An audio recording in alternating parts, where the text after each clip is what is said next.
Okay. Are we on? Oh, Go ahead and start, guys. Okay, well, we are here today. I don't think Steve's going to make it down. He's on a call, but we're here today.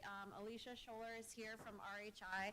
As you all know, they were engaged for, a year or so, have been to Des Moines 4 times to really dive into what our entertainment districts look like, provide some recommendations on safety, on how to just create a vibrant area, specifically in Court Avenue, but also hoping that we can translate some of the practices they're recommending into other entertainment districts throughout the city. So she is here to present the results to you. They've met with the city council, they've met with several of the partnerships, downtown boards, all the stakeholders who were interviewed over the course of the last year. So you guys are her last stop before the Des Moines airport. So take it away, Alicia.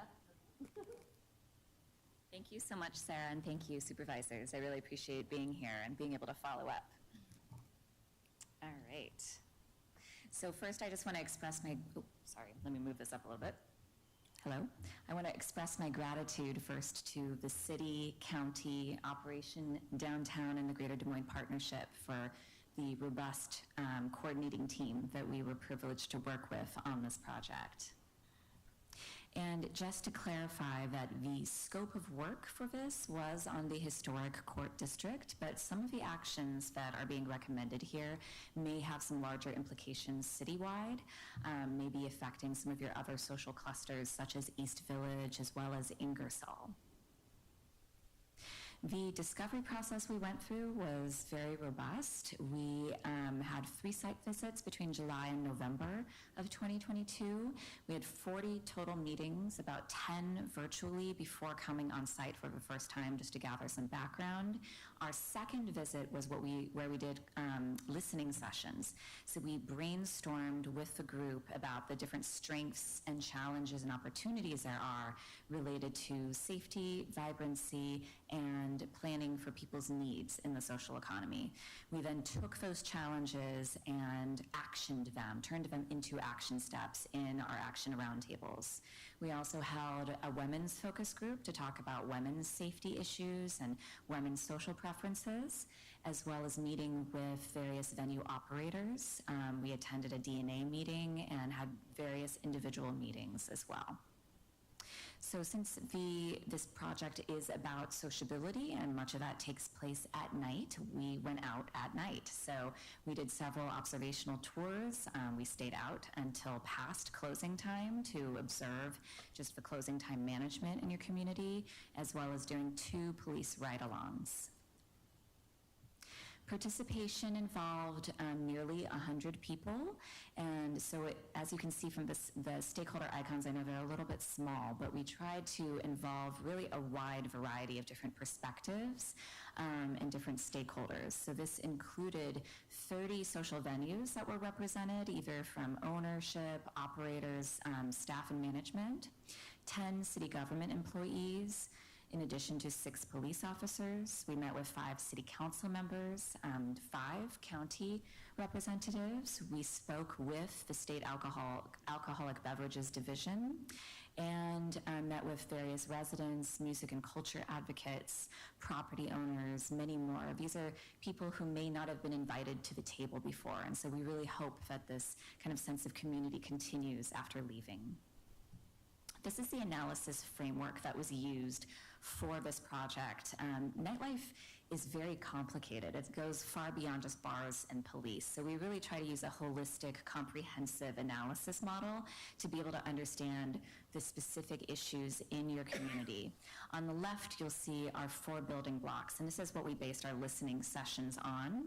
And then once we needed to do a deep dive to be able to establish recommendations, we used our model for 6 core measures of a sociable city, taking a look at safety both within your public space as well as inside your social venues, issues pertaining to mobility, quality of life, social venue vibrancy, as well as vibrancy in your public space. So this is just the cover of the report I'm going to be going through. There are 15 different actions that are being proposed based on this project, and I'd like to just draw your attention to the first set of actions under the title Lay a Foundation. These actions are based on RHI's expertise and global best practice, based on what we heard as more systemic issues. And the subsequent 3 sections are what came directly from your community, so directly from those listening sessions as well as those actioning roundtables. So I'm going to just go through a synopsis of each set of actions, and then I'd be happy to do a deeper dive into any specific action items that you may have questions about. So the first set of actions are under the title Laying a Foundation for a Sociable City. These are going to be heavier lifts, but these are related to making long-term change in your community. The first, and what I would dare to say is the most important, is to hire a nighttime economy manager dedicated to your social economy. Thus far, precedent has been set by Operation Downtown from city and county representatives, all trying their best to manage the very complicated issues surrounding the social economy. But they've really been trying to fill a void in having a dedicated staff person. This is what we are finding is the gold standard for communities like yours that have an active social economy. The second action is to take a look at some of the existing studies that have been conducted in your community, to take a look at it from the lens of the social economy, to determine the number of jobs that are produced from this economy, how much they're contributing to the general fund, to really prove and legitimize this very important business sector in your community. In action number 3 is to create a local business registry or some kind of local business license.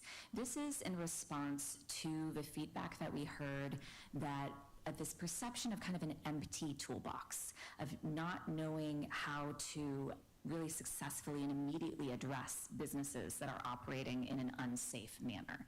Right now, there's more of a reliance on the state alcohol system. So having some sort of local tool that you can employ to help regulate businesses is a very effective tool that many cities and states use.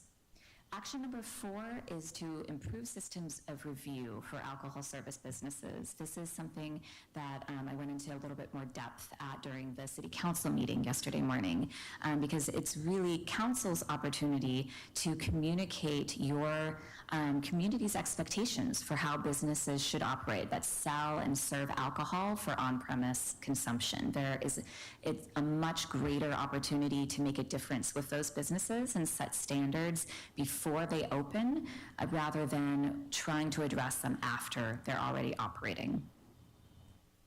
The next set of actions pertain to assuring safety in the social economy. The first is to create a multidisciplinary team approach to public safety at night. Right now, it is primarily police and police alone who are out there at night. And there are some challenges that should not be falling completely on the shoulders of your police. There are other agencies that are entrusted with the public safety of businesses that operate at night, namely the fire department, who's responsible for life safety checks and occupancy checks. NID can do sound enforcement, and DPW is technically in charge of setting up and tearing down barricades. And these are all non-police functions that the police are being asked to do in addition to their policing duties. So one thing I'd be happy to report, based on what the police chief told us yesterday, is that they have already successfully advocated for DPW to come out and assist with barricade setup and tear down. For Action 2, to initiate more collaboration between Iowa Alcohol Beverages Division and municipal stakeholders. When we spoke with representatives of ABD, it became apparent that there is so much to be gained from regular communication between ABD and the city, through regular trainings, and to also be more involved from the inception of that business through the full lifespan of the business. And I'm really happy to say that there were 2 representatives of ABD at our leadership summit yesterday, where we reconvened all the participants who were involved in this project, and they expressed their support and commitment to work with this community. Action number 3 is to establish security standards for venues with alcohol licenses. Global best practice has shown that social venues are safer when they have a series of baseline common sense standards for keeping their patrons safe. In going out on the tours that I went out on at night, I could see that many of the businesses are already employing many of these common best practices, but they're not consistent across the board throughout the city. Action number 4 is to create a sexual violence prevention program for social venues.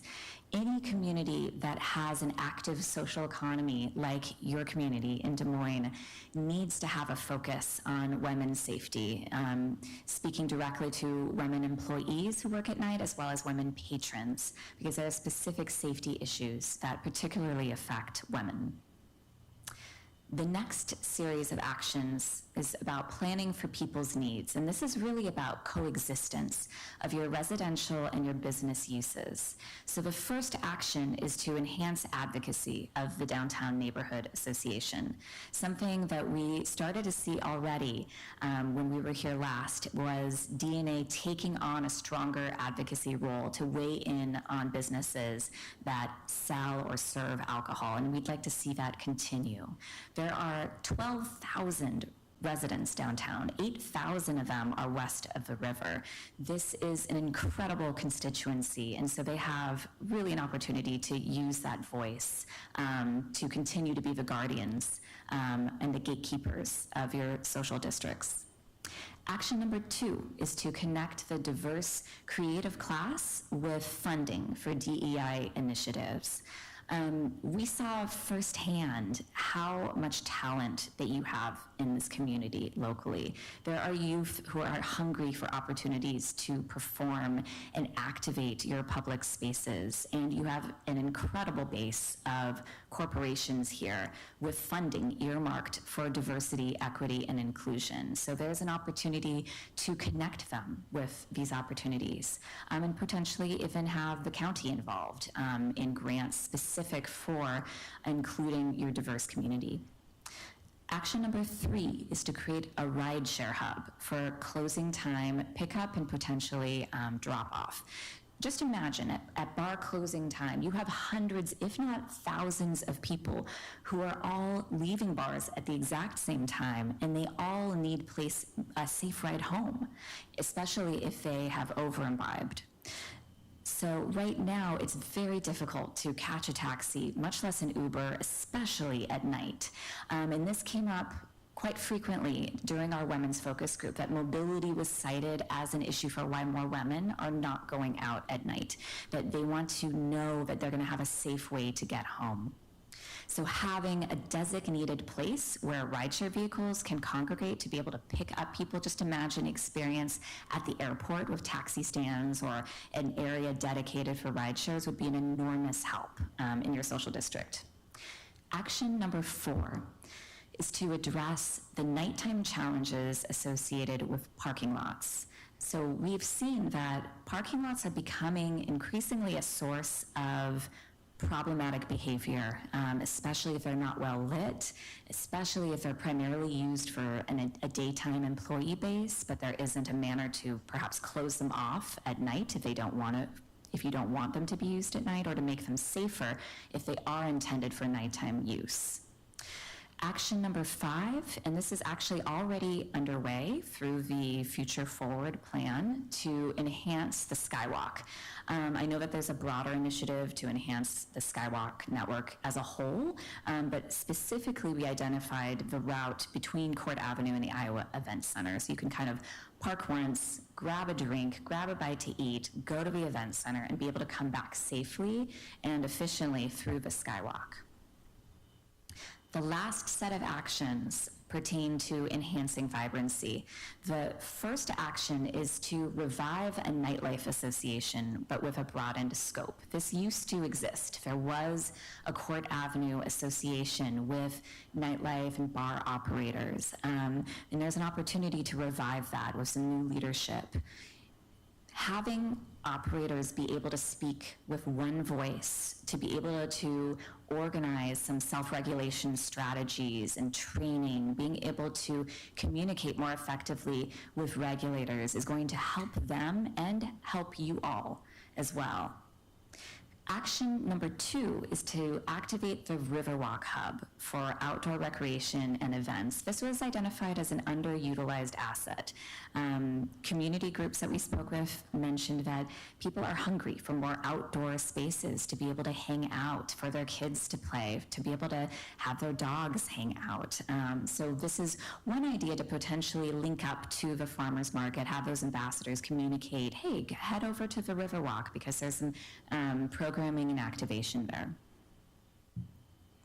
So if you'd like more detail, there's a high-level synopsis based on this presentation at our website. So it's a little bit hard to read, so I'm just going to read it off. It's www.sociablecity.org/Des Moines/home. And within that report, you can find a link to a more comprehensive version that includes the methodology for how we came up with these recommendations, as well as more details in each action item so that you don't have to start from scratch. We've already brainstormed a list of stakeholders, had this vetted by a coordinating team, as well as some initial steps. And if you're looking for some examples from other cities or models, those are included as well. All right, so I'd be happy to take any questions you might have. I had a couple, if I might, and I haven't been as involved in this as Angela and Tom, so these may seem a little redundant to you. But the night manager, you've got one in Iowa City apparently, and whose employee is he? Is he a city employee or part of the Nightlife Association, or how does that work? I'm really glad you asked that. So Joe Riley is the night mayor, and he is with the Iowa City Downtown Improvement District, so their business improvement district. But I do want to say that that particular model is actually a little bit unusual for the night manager position. There are about 20 night managers throughout the U.S. and Canada right now, and usually they are hired within city government, so housed within the city manager's department. Other communities find it's more relevant to house them within the Office of Economic Development, but you are correct that Joe Riley's position is housed within their downtown district. They felt that that was a more appropriate choice. But I would advocate for housing this within the city government because there's a better opportunity to be able to leverage departments to work together, as well as considering the fact that your nightlife and social clusters are not just downtown. They are taking place throughout. You have Ingersoll, and you're going to have a new market district. These areas are going to need support and advocacy as well. And the alcohol, you talked about the alcohol bureau and so forth. We've had a lot of trouble there with, taking people's liquor license away from them that deserve to have it taken away. And even though we may take it away, they continue to operate for a while and so forth. I mean, would that take code change to what you're talking about here? I'm going to skip ahead to the slide that addresses this issue. I definitely have heard some of the feedback that you mentioned and can confirm that that's also what we heard during our community engagement process, just a lot of difficulty trying to address at-risk businesses in a really efficient manner. And what we're proposing is greater education and training between ABD and municipal stakeholders so that they can talk through some of the ways to how to make an administrative law hearing, how to make a successful case rather in an administrative law hearing, what kind of evidence needs to be submitted and in what form. So not necessarily code change per se, but I think there are some definite ways that can be improved upon, in addition to having council take a stronger role in communicating those expectations. Some communities create an actual commission or advisory group within council, and also involving your police chief to be able to help set some conditions from the outset. It's much more difficult, as you expressed, to be able to address them after they're open. I think one of the frustrating things is somebody gets their license revoked and then they get to continue to operate until the state hears the case, which is kind of a frustrating situation. You mentioned some security standards and so forth, these venues. Like, what would you, give me some examples what you're talking about there? Absolutely, great question. Some of the baseline security standards, there's some things that are really common in communities are things like having a certain ratio of security staff to patrons, for instance, one security person to every 50 patrons, having a technological tool be used like ID scanners. There are companies that make it possible to actually, when you scan the ID, they not only are checking to make sure that an underage person isn't coming in, but also to make sure that that person hasn't been flagged and, say, kicked out or removed from a previous establishment. And in regards to security standards, it is a bit of a heavier lift because there isn't currently a precedent in the city or the state.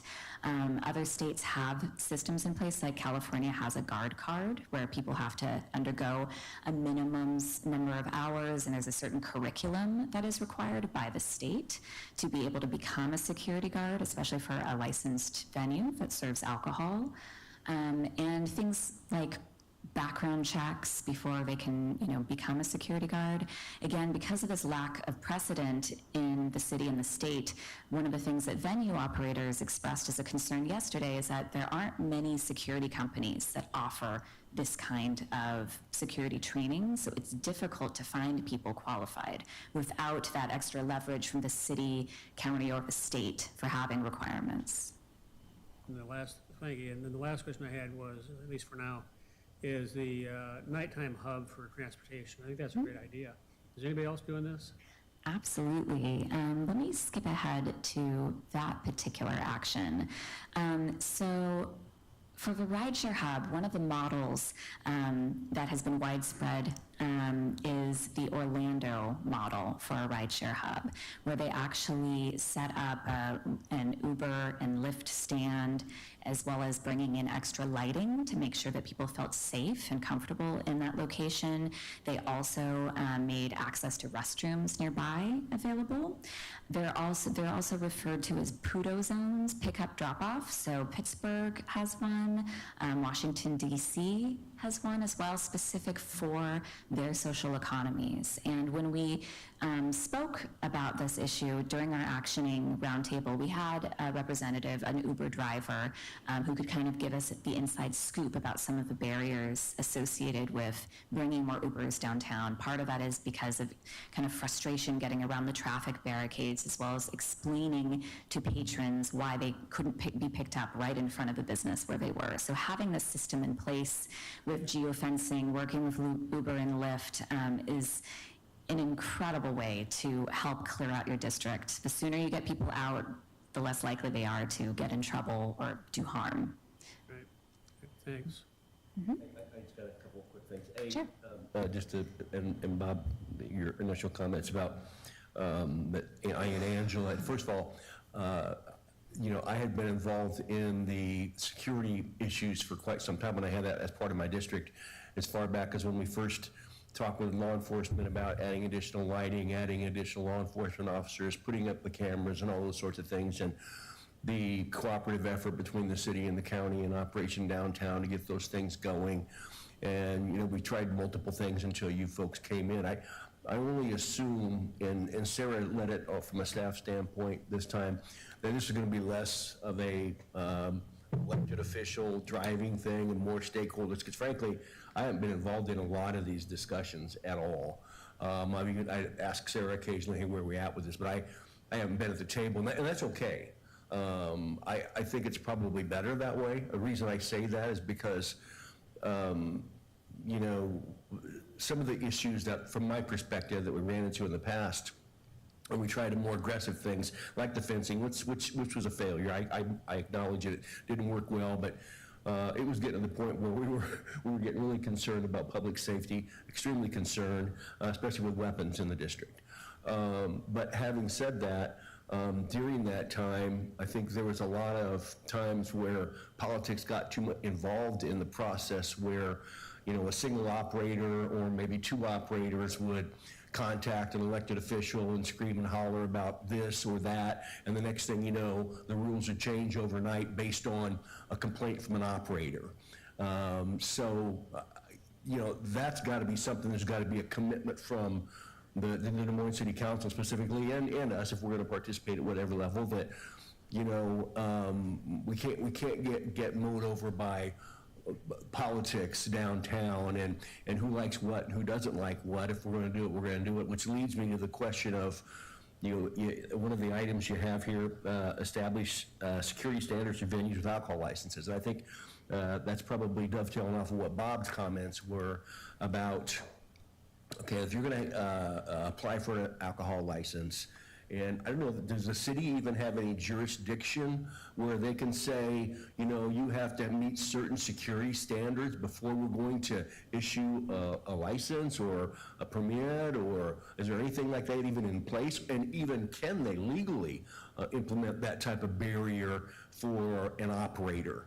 I mean, frankly, I think they should if they can, but if they can't, I just don't know all the details. They can, I don't think. Can you, Matt? No. That's problematic. I think you've really highlighted one of the central kind of big picture issues that came up frequently and in that review process. And I think it was very enlightening to be able to speak directly with ABD. From what we were told, you know, it was a very helpful conversation to try to dispel some of those misperceptions. We came in with kind of that empty toolbox idea, you know, kind of being stuck. ABD expressed that local municipalities actually have more power than they think they do. So part of this process was trying to identify some of the ways that we could kind of get ahead of those issues before that business opens, like you mentioned. Sure. So one of the things that we're recommending as part of action number 4 in that foundational section is improving systems of review, is to actually create an alcohol license review process. They said that there was nothing that I understand, and perhaps Matt can kind of clarify too, that prevents there being some sort of set of conditions locally set. And there are different models that you can look at. Namely, Lincoln, Nebraska has some excellent models. They have an internal review committee with various members of council as well as police, and there is an opportunity for community members to weigh in. Right now, our understanding of the alcohol license process was that everything was, unless there was a rare exception, approved by consent agenda, where they were kind of approved as a group versus pulled out, taken a look at with more depth. So I think there's an opportunity to start incorporating that. But again, not completely understanding all the legal kind of ins and outs. I would highly recommend working with ABD directly. I assume that's what you're referring to as one of your bullet points, having a relationship, an open relationship with the Alcoholic Beverage Division, which makes some sense. But I can tell you that, I don't know, this is my 20th year doing this, and we don't have a lot of licensing going on in unincorporated Polk County, but we do some. I can think of maybe once or twice in 20 years that we were approached as a board by the sheriff's office and or the county attorney's office about a bad actor out there, and recommended not to approve renewing a liquor license, which was appealed to the state, and we mowed us right over. And I'm like, okay, this is really, it's really like beating your head against the wall almost, you know, knowing that you had a problematic operator, knowing that the patrons were, this was out on 6th Avenue. That's been years ago out by Firestone. But it was mayhem out there at night, and the law enforcement knew it. I think there was a murder. Yeah, there was. Yeah. There was. And then there's a place right across the street that we used for a wedding venue, and people be coming in and out of the weddings and getting harassed by these people. It was a mess, but anyway, we said no liquor license, and then they just appealed it to the state, and the state gave it to them. And I definitely hear what you're saying, and I think that that is a sentiment that was expressed. And so I think there are ways that you can work with the state alcohol license system, but that's actually why we suggested action number 3 to have another tool that isn't completely relying, as you're saying, completely on the state alcohol license system, because as you mentioned, it takes time and it's not going to immediately address some of those safety concerns that you brought up. So whether this is a business registry, a business license, having some sort of local tool to be able to hold businesses accountable. We've seen communities use business licenses to elevate them to have some conditions for the operations, having things like you mentioned, those security standards. I think it's a great idea. Would that be I an agree with you. ordinance or something that the city would have to pass? That I'm going to defer to Matt, too. Yes, so it would be an ordinance that you'd have to pass, that the council would have to pass. Is the city committed to implementing what they've recommended here? Because I hate to put you to the spot, Matt, I'm just curious. Good afternoon, Matt Anderson, Deputy City Manager for the City of Des Moines. The City Council hasn't given staff any direction yet, so we've got, what we plan to do is take back this long list of recommendations. There's kind of some low-hanging fruit that we can work on immediately. There's some mid-tier things and then some long-term things.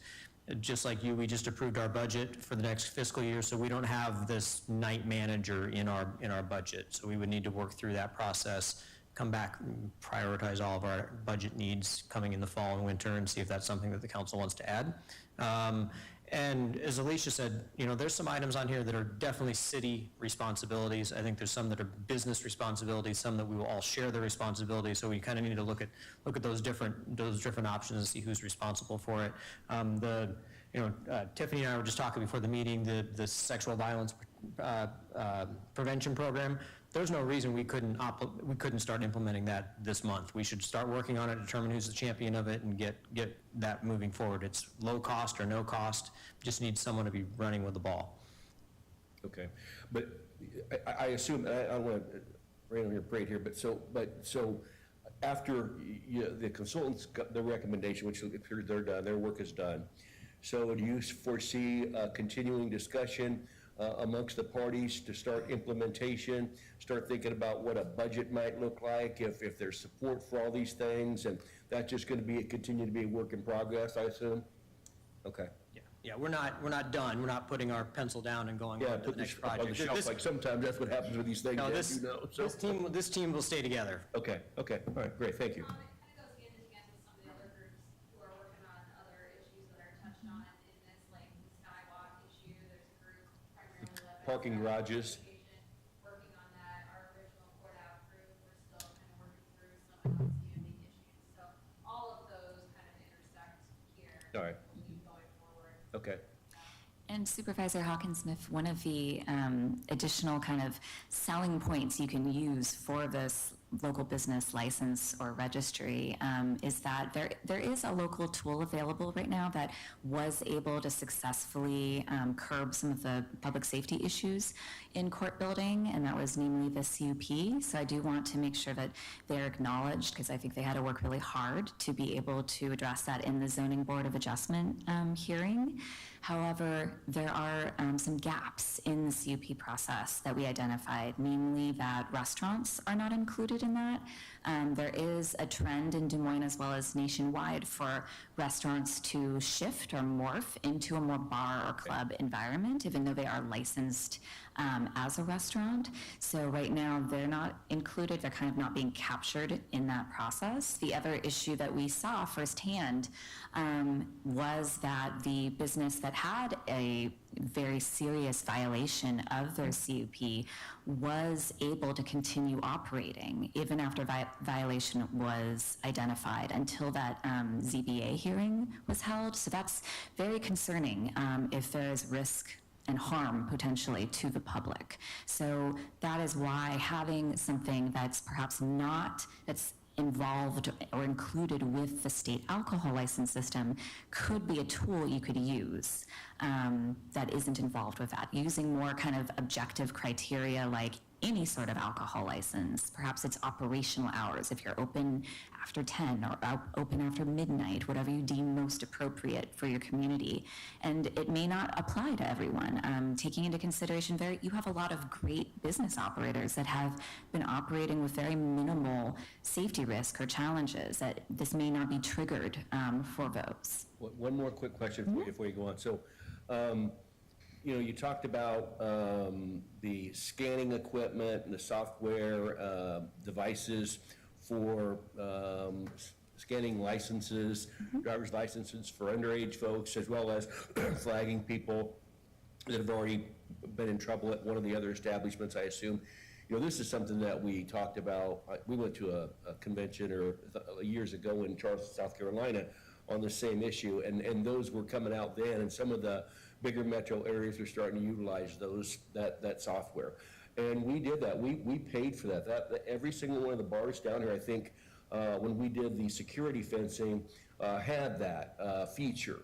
They didn't use them. And now, none of them, I don't think half of them are even using them, or we don't know whether they're using them, what happened to them, we don't know anything. So I don't know, your discussion with the stakeholders, the operators, does anyone know? We saw firsthand in going out and doing nightlife tours. Granted, I didn't go into all the businesses, but from the ones I saw, I did see the scanning devices present, but use was inconsistent. Some used them, some did not. Yeah, I wonder if they can all speak to each other. That's the key to it. That's the other issue, that there are different companies that provide different levels of service for scanning devices. There is one that has been a sponsor of our events that you probably saw in Charleston when you attended our Sociable City Summit there, that I would recommend, and I'd be happy to pass along that information. But there's some that actually connect nationwide. So I'm working in one community where someone was banned in Vegas, and someone went out at a bar in another community in California, and because they came up as flagged, they actually didn't allow them into that business. That's another question as far as the city, so I assume we would make that part of some sort of application process, that you utilize that equipment, or if we can, that's a question for down the road, I'm sure, whether or not, that would be great if that would be one of the hurdles you'd have to jump in order to get a license. And there are definitely different ways to do something like this. For instance, in San Francisco and Sacramento, they use an entertainment permit. So again, that has nothing to do with alcohol. It just means that a business is providing entertainment, so that can be defined based on your community, whether you have DJ music or live music. Not every venue really needs that level of sophistication of technology, having a security camera or an ID scanner, but for some of them that perhaps are larger occupancy, depending on their closing time hours, other kinds of criteria, if they have had violations on the record, that could be one of those kind of safety steps that are taken. Let's take Sacramento as an example here. Let's say that I'm in Sacramento and I've got a permit to operate my venue, and I run afoul of it somehow over some period of time. The city of Sacramento says, this isn't working for us, we're going to take away your permit. Then what? What happens then? Do they keep operating anyway? So that actually has happened on a few occasions. So right now, they have the Code Compliance Division issue those permits. They just instituted a nighttime economy manager who was previously charged with the issuance and review of those permits. And so that process, there's kind of an ambassadorial role to be able to open prior to opening, similar to what would be proposed in your nighttime economy manager position. And then once, if they do say run afoul, as you had mentioned, if code compliance does see a violation from something that is on their conditions for their permit, then that permit can either be suspended or revoked, depending on the severity. And so that basically means it has nothing to do with the alcohol license. That's one way to kind of avoid the complications associated with that. It has to do with them being able to provide entertainment. A dance club with no music is not really much of a draw for people if that's their primary business model. So it's taking away that opportunity to provide entertainment. They could still continue to operate potentially, but you're taking away essential piece of what attracts people to that particular venue. The reason I mention that is I think most of our, probably the vast majority of our businesses would like to comply with that, and they're very good folks, and they want to be a solution, not a problem. There's always a couple down there that don't want to, and I can see that happening where we have a permit and they just say, well, we're not going to participate whatsoever, period, or they give a permit and they just don't observe it. There has to be some kind of teeth to this. If we're not going to have a permit, or they run afoul of a permit, that we can close them down, or there's some kind of suspension that goes on that has some financial consequences to it, don't you think? Absolutely, and there is also, as you mentioned, a permit without enforcement and monitoring isn't very worthwhile. So they do deploy an entire code compliance team that does go out at night and inspect social venues. They work very closely with police and fire that are also jointly going out at night and do a lot of different joint education interventions with venues. So this isn't intended to be kind of a hammer. This is meant to be a way to educate businesses, to help them. A lot of business owners in Des Moines and all over the country, they want to do the right thing, but they either don't know how, and they need some assistance with that. And so this kind of program can help with that if it is oriented to that kind of customer service and education orientation rather than an enforcement-only approach. Question, did you, as you were putting together the discovery process, I'm just wondering, did you have members of the LGBTQ community as part of the discovery process? I appreciate you asking about that, because that is definitely an important part of the diversity and inclusion in your community here. We invited the person who's in charge of putting together the Pride Parade. I'm not sure exactly what her organization is. Can you say Jen Carruthers? Yes, so she was part of our women's focus group and able to share some of the experiences from that perspective about LGBT socializing in your community. Okay, the reason I ask is they've been pretty effective at scanning driver's license at all the gay-owned establishments, just trying to keep people safe and actually, flagging individuals that shouldn't be there, and certainly having an understanding of who's in the clubs and what times they're in the clubs is really important from a enforcement standpoint. We've had shootings, around the country and clubs where that community has been targeted, and so they've done some things very effective, things that I think would be worth emulating. And if you look at just police calls, the police calls to the gay-owned clubs are virtually zero in Des Moines, and I think it's because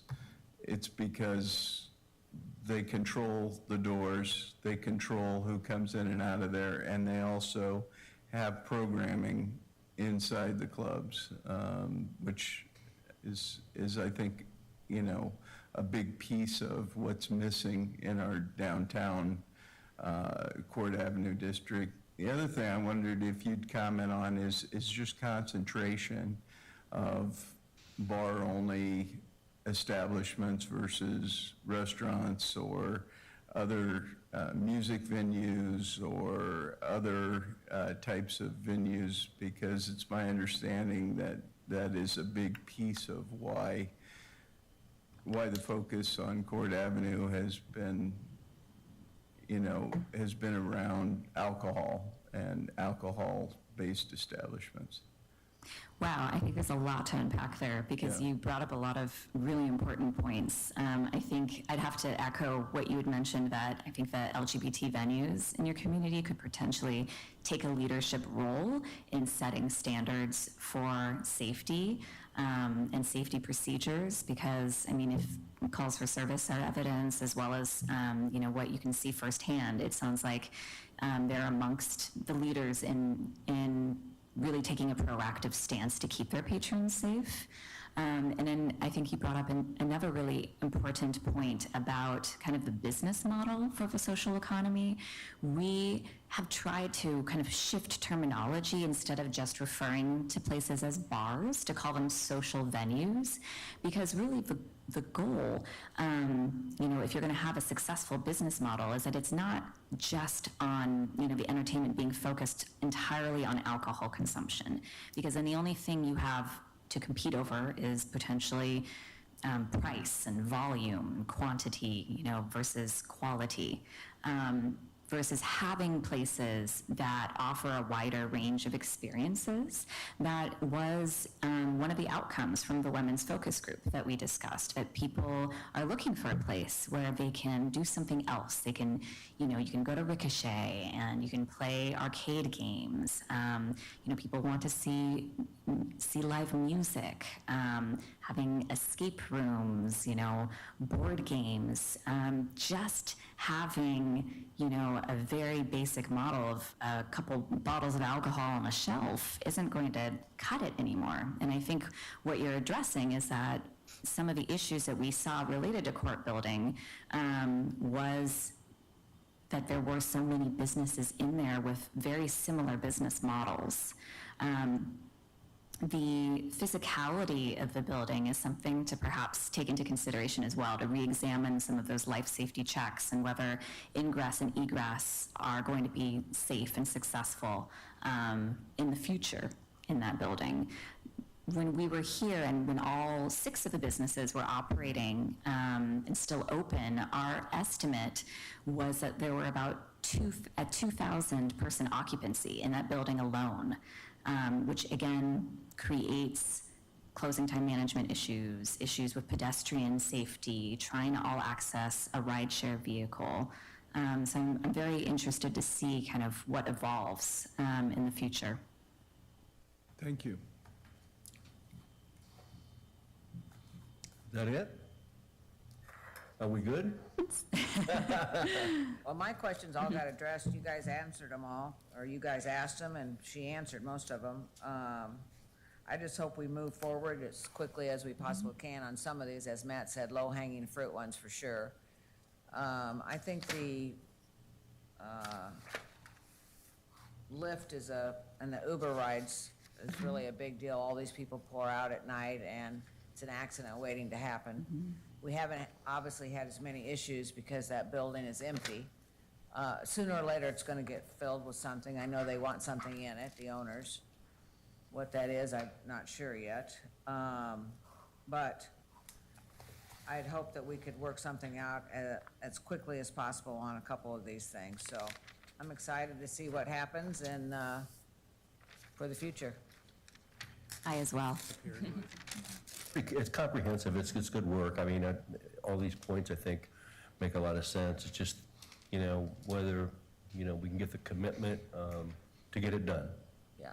And I think, I don't think that's even a fair question. I think we have to. So, Yeah. What you're pointing earlier, Tom, you know, I think it's such a comprehensive and like inclusive process, you know, in the past, there's always been knee-jerk reaction to episodes that happen, and it fell on you guys' shoulders, and we've got a much bigger. and we didn't know what we were doing. We're trying to do the best we could with what we had, and, right, We've got a much bigger group now that's going to happen yeah. together, so it's good. So what's Okay. next? Yeah, what's the next move? We're all looking at each other. I suppose, We'll go back and look at that low-hanging fruit together. This group will probably reconvene, and we've kind of been waiting to hear from the elected officials and the business leaders of what their first reaction was, and they like these recommendations or not. What we've heard from everybody is that you do, and so now we'll get our groups back together and decide kind of what is that low-hanging fruit and who do we assign it to. Right, and this work was pretty specific, and you mentioned early on that it may end up impacting East Village some, Ingersoll some long-term. Not doing anything is gonna impact them too, both of them long-term. It's not just gonna be Court Ave. I do think we need to prioritize, though. I mean, we've got issues, you know, The skywalk is an issue, these parking garages are an issue. Security when summer hits is gonna be an issue. I mean, I don't think it's gonna be as bad as it was a couple years ago by all means, but, It all impacts the whole downtown experience. If you say you're here from out of town for a convention, or say you come in from the southeast corner of the state for a concert at Wells Fargo Arena, and you're gonna spend a couple days in downtown Des Moines, and you're gonna wanna go to the entertainment district. And so that'll impact the Iowa Event Center long-term and everything else if people don't feel like they're safe or being able to enjoy themselves. So i.e. the skywalks, the parking garages, and everything we got going on. Okay, well, a lot of work, don't we? Right. they got a lot of work. Yeah. Next step is the city, right? I think the city needs to carry the ball here a bit. I mean, I think we want to be supportive, but I think the city needs to figure out what they want to do with this, and we want to be supportive of it in any way we can, I think, fair to say. I know we've all got constituents, and I've got all suburbs, but Matt has West Des Moines, and others, not just suburban people, but all people that I talk to just don't feel safe going to Forecourt Avenue after about 9 o'clock at night. And that's not good, because as Tom says, we have people coming here from all over the state to go to the Civic Center, go to events at the Wells Fargo Arena. They feel safe going to Western Gateway, feel safe going to East Village. Court Avenue, not so much. We got to get that fixed. These are good recommendations. And just in closing, when we were brought in, as you mentioned, it was kind of a state of crisis. Things have definitely mellowed out since, the large changes in court building, but I definitely, want to see this succeed, and I hope that you can take this downtime to kind of gear up for the summer and really be proactive, because you have an incredible social economy, and I really want to see it succeed here. Thank you so much. Thank you. Thanks, everybody. Thanks so much. Thanks.